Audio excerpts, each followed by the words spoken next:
جوانی میں صدقہ خیرات کرنا مشکل، کیونکہ جوانی میں انسان کیا کرتا ہے، روکتا ہے کہ ابھی میں پیسے بناؤں گا. اچھا ایک موضوع سے ہٹ کے بات آ رہی ہے، دیکھو ایک بات خوب اچھی طرح کان میں بٹھا لو، دل میں بٹھا لو، کان سے سن لو دل میں بٹھا لو. عام طور پہ جب ہم لوگوں کو صدقات و خیرات کی ترغیب دیتے ہیں تو لوگ کہتے ہیں پہلے ہمارے موٹے موٹے ضروری کام نمٹ جائیں، کچھ چیزیں ہیں، اس کے بعد انشاءاللہ ہم کیا کریں گے، پیسے جو بچ جائیں گے تو پھر ہم انشاءاللہ کسی اچھے کوئی مدرسہ بنا لیں گے، کوئی ہسپتال بنا لیں گے، اچھے کام کریں گے ہم. یہ بہت بڑی مسٹیک ہو رہی ہے آپ سے،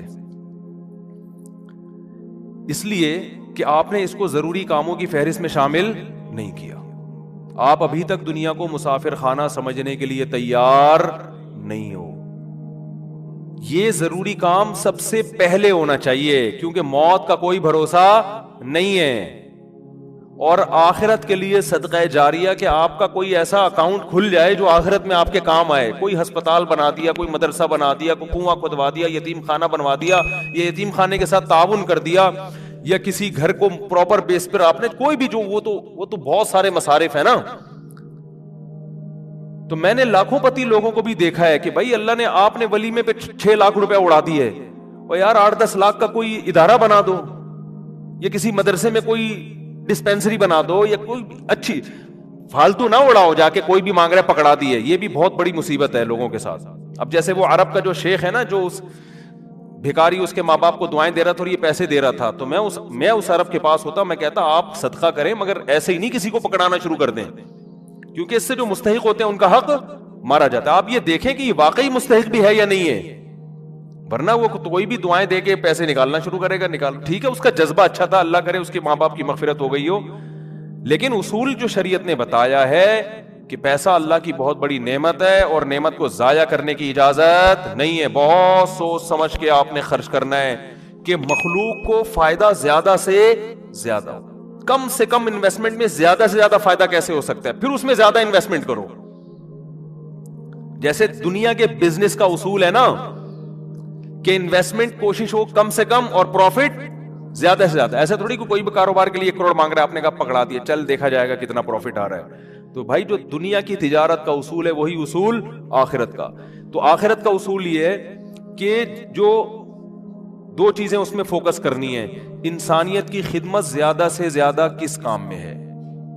بعض کام ایسے انسانیت کی خدمت بہت ہے مگر ان کے اثرات زیادہ عرصے نہیں رہتے، پھر بھی یہ کام کرنا ہے، کیونکہ اس میں خدمت کیا ہے، جیسے بھوکے کو کھانا کھلانا. اب ایک آدمی کے پاس کھانے کے پیسے نہیں، علاج کے پیسے نہیں، وہ تو مر جائے گا بیچارہ. بھوک کی تکلیف کون برداشت کر سکتا ہے. تو بھوکے کو کھانا کھلانا یہ بظاہر صدقہ جاریہ تو نہیں ہے، کیونکہ یہ زیادہ ٹائم تک چلے گا نہیں نا، کھانا کھا لیا پیڑ بھر گیا بس ختم. لیکن یہ خدمت بہت بڑی ہے تو اس کو بھی فوکس کرنا ہے. اور بعض چیزیں ایسی ہوتی ہیں کہ جس میں فوری طور پر خدمت تو بہت نہیں ہو رہی ہوتی لیکن اس کا اثر آپ کے مرنے کے بعد بھی قائم. جیسے کنواں بنا دیا آپ نے، اب کنواں ایسی چیز ہے جب تک کنواں رہے گا لوگ پانی پئیں گے، آپ کو ثواب ملتا رہے گا. درخت لگا دیا مر گئے تو درخت سے کو بہت زیادہ، ایک درخت سے کیا فائدہ ہوگا، نہیں آ رہی سمجھ میں بھائی. بھائی آپ نے ایک نیم کا درخت لگا دیا تو کوئی بہت تو نہیں نا، کوئی لوگ اس کو کھائیں گے تھوڑی، نہیں بھی لگاتے تو کیا ہو جاتا. تو اس میں انسانیت کا فوری طور پہ کوئی بہت زیادہ فائدہ نہیں ہو رہا ایک درخت سے، لیکن اس کے اثرات بہت دیر تک قائم رہیں گے. یعنی آپ مر بھی گئے تو درخت کے نیچے کوئی بھی چھاؤں لے گا، درخت آکسیجن سے فائدہ پہنچائے گا، چرند پرند اس سے کھائیں گے.